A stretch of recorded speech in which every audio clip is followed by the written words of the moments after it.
Alan and Mark here. We're back. And Mark, can I say you look absolutely spectacular? I'm perfectly fine with you saying that.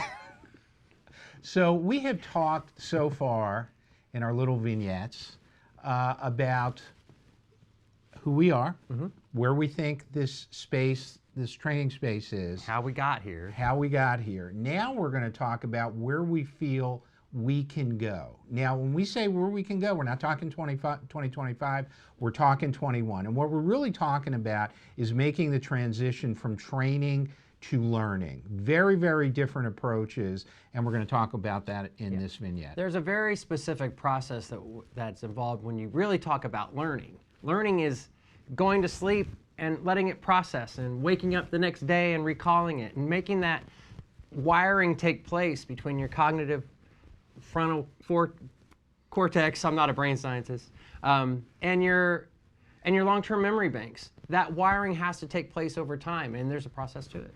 There absolutely is a process to it. So we've been hearing a lot over the last few years about microlearning. And I think we totally believe in the shorter bursts of learning. We're trying to model it with this the videos that we're creating. We're trying to keep them under 3.5 minutes and those kinds of things to keep you guys engaged. Absolutely. And I think the same concept holds for learners. They don't want long chunks of training. They want short bursts of learning.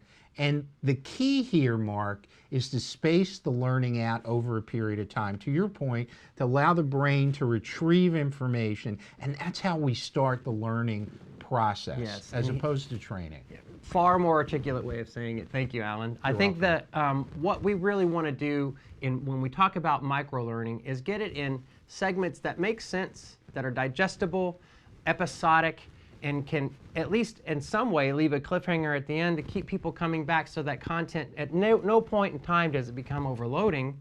You can voluntarily engage in it and then disengage at the right moment so that it feels natural and you've gotten what you really needed out of it. There's no question. The whole learning at the point of need concept is really critical. And you think about the way we learn outside the workplace.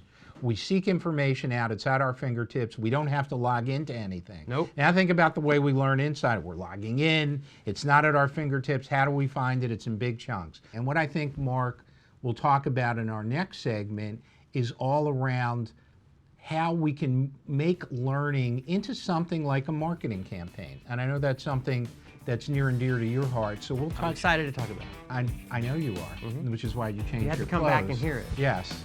Have I mentioned I like your clothes? Too many times. Yes. It makes me uncomfortable.